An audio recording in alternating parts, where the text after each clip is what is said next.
Bonjour Marek Alter. Bonjour. Merci d'être avec nous ce matin. Vous êtes écrivain, auteur d'une vingtaine de livres, de romans, d'essais, dont certains sont des best-sellers dans le monde entier. Ève, c'est le nom de votre nouveau roman qui sort aujourd'hui aux éditions Robert Laffont. Ève, c'est bien sûr la première femme dans le livre de la Genèse, celle qui mange le fruit défendu dans le jardin d'Éden. Vous en faites le portrait sur plus de 300 pages. Vous avez décidé en quelque sorte de laver son honneur. C'est comme si vous alliez enquêter. Elle avait vraiment besoin d'être réhabilitée. Qu'est-ce qu'elle nous apporte ou qu'est-ce qu'elle nous coûte, Ève, aujourd'hui? Elle nous coûte 1 kilo de pommes. Non, c'est vrai que les hommes qui ont écrit l'histoire et qui ont écrit ces 3 grands livres qui sont à la base des 3 grandes religions monothéistes étaient plutôt misogynes. Et ils avaient besoin de trouver un bouc émissaire parce que Dieu a créé le monde, hein, et puis il a créé le mal. À qui la faute? La femme, bien entendu. Et ça a encore des répercussions aujourd'hui? Jusqu'à aujourd'hui, bien entendu. Bien entendu. Nous, tous les psychanalystes vous diront que chacun de nous a une nostalgie d'un paradis, le paradis perdu. Les hommes politiques qui nous proposent des choses extraordinaires pour demain, ils nous proposent des paradis encore. J'aurais bien aimé leur poser la question, c'est quoi pour vous le paradis? Or, à l'origine de tout ça, il y a une femme. Et je me suis penché sur cette femme et je me suis dit qu'on lui devait tout. C'est extraordinaire. Imaginons une petite seconde que cette femme n'ait pas mangé de l'arbre de la connaissance. On serait où aujourd'hui? On serait des sauvages. On sauterait d'un arbre à l'autre. Il n'y aurait pas ni Newton, ni Einstein, ni Marie Curie, personne. Donc vous en faites une révolutionnaire. C'est une révolutionnaire parce qu'elle transgresse, mais si Dieu existe, hein, il était heureux de voir enfin cette femme transgresser. Parce que s'il a mis cet arbre de la connaissance devant elle, c'est pour qu'elle mange, pour qu'elle ait envie de connaître. Et c'est Montaigne qui disait, c'est dans la méconnaissance, dans l'ignorance, qui naît la haine. Ce portrait que vous faites d'Ève et du paradis, vous parlez du paradis perdu notamment, il pose des questions, beaucoup de questions sur ce que nous sommes aussi aujourd'hui, sur notre identité. Cette quête d'identité, vous avez remarqué qu'on en parle beaucoup dans cette campagne, cette pré-campagne présidentielle. L'identité, ça revient à toutes les sauces. Est-ce que c'est indispensable, cette quête, cette recherche? Est-ce qu'on doit, j'allais dire presque, se forcer à chercher qui nous sommes? Ou est-ce que c'est l'ordre de la manipulation électorale? Non, il y a les deux. C'est-à-dire que cette volonté de savoir d'où on vient, j'ai toujours dit, un homme qui ne sait pas d'où il vient, il ne sait pas où il va. Hein?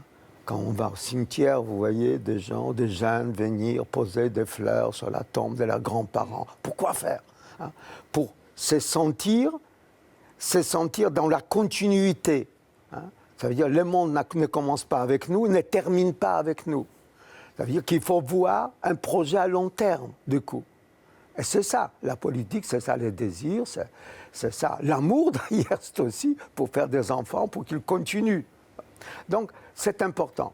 Alors, il y a certains, pour des raisons politiques ou idéologiques, ils utilisent cette volonté d'identité pour nous détourner de ce qui est essentiel.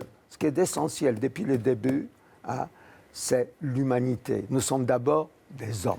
Avant d'être des Gaulois, c'est ce que vous voulez dire? Avant d'être Gaulois. La laïcité n'a jamais été aussi présente dans les débats, avec en toile de fond la place de l'islam en France. En tant qu'expert de ces religions, est-ce que vous diriez, comme Nicolas Sarkozy, comme François Fillon, comme François Hollande, selon les confidences de ce livre qui fait polémique en ce moment, que la France a un problème avec l'islam? Non, c'est l'islam qui a le problème avec la France. C'est l'islam qui a un problème avec la France? Non, il y a 7 millions, on ne sait pas combien. On pense qu'il y a 7 millions de musulmans. Ils sont comme vous et moi, ils ont une tradition. Nous avons un problème, c'est que nous ne reconnaissons pas de communauté. En 68, vous étiez tout petit, il y a un livre qui circulait de Herbert Marcuse, le philosophe, hein, l'homme unidimensionnel. C'est la pire des choses, d'avoir une seule dimension. Nous sommes multidimensionnels.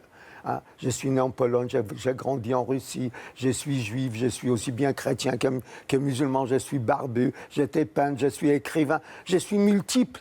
Et c'est ça la richesse de chacun de nous, c'est ça la richesse. Or, nous voulons absolument couper, dire vous êtes ça ou vous êtes ça. Non, on est tous là ensemble. Et si on lisait le Coran, on verra qu'est-ce qu'il dit le Coran. Lisez les évangiles et la Torah, dit le Coran. Allez, une dernière question en quelques mots. Vous, l'écrivain connu dans le monde entier, le français juif d'origine polonaise, votre vision du paradis, le paradis, c'est quoi? Le paradis, on n'atteindra jamais, mais il est important d'en rêver. Le paradis, c'est là où on ne s'entretue pas. C'est là où on tend la main à l'autre.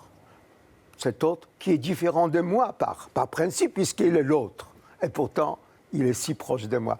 C'est extraordinaire. Quand j'écrivais ces livres, j'étais transporté. J'avais l'impression d'écrire sur notre identité, sur notre condition. Et ça dit beaucoup de choses, effectivement. Ça s'appelle Ève. C'est votre tout dernier roman qui sort ce matin dans les librairies. Vous êtes le premier. Marek Alter, on a des premiers, on a de la chance aux éditions Robert Laffont. Merci beaucoup d'avoir été avec nous ce matin. Merci.